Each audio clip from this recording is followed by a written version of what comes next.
lên đi con, leo lên. Ngồi nè, chút xíu, ngồi lại. Ngồi ở đây nè. Rồi, leo lên đi. Ê chị đấy.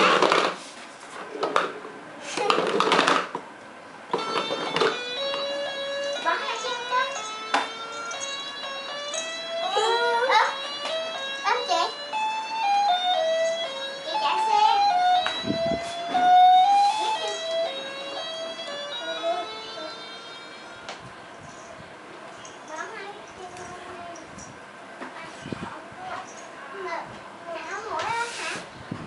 Mũi xuống đi.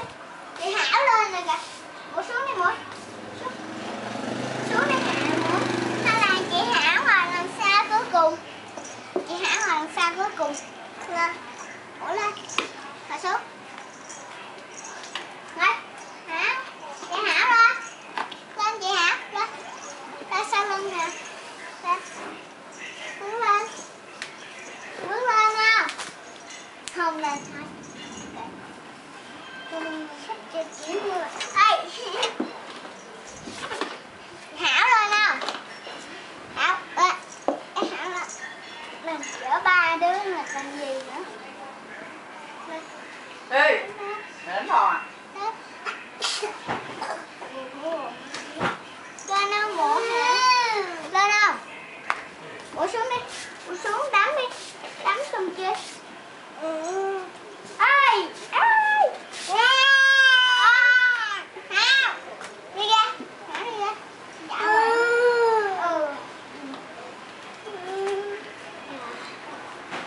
Kẹt thịt em bây giờ đó. Vô tắm hả? Hảo vô tắm, mũi vô tắm không chị ra chơi chị. Để chị giữ chỗ ha, không cho vô ha. Cho Hảo vô luôn. Đó.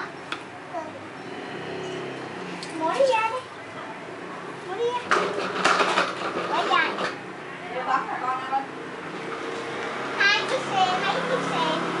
Nào đứng dậy con. Hai chiếc xe. Bỏ một chiếc xe ở nhà nha, ngày mai bỏ một chiếc xe ở ngoài nhà nha. Đi chưa? Rồi.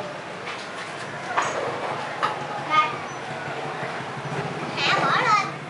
Hảo bỏ lên lại đi. Vi dẹp lên đi, để đó cho em.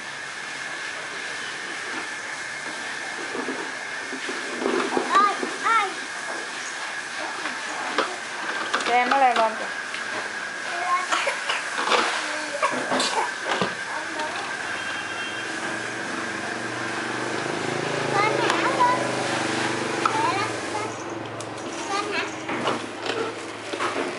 Bỏ đi con, đưa cho mẹ đi.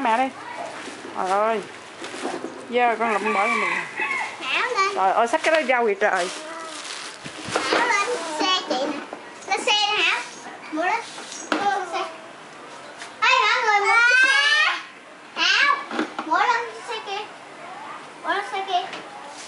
Ôi. Mới lên đi. Chị chạy xe này nhé. Bye bye. See you. Chạy đụng xe. Chạy đụng xe. Đụng xe. Chạy mau lên. Chúng em kìa con. Giờ con tắm không? Hả? Giờ con tắm không? Vô tắm cội đầu rồi nhanh lên. Tắm gội đầu xong chưa? Nhanh lên cho bạn. Dạ. Nhanh lên con. Ê, đụng xe. Ủa này dưới gì?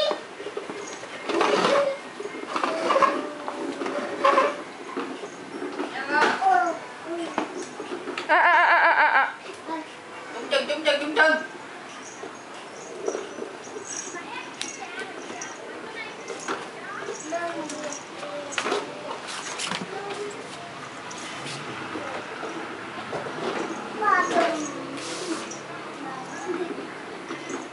Tắm hả?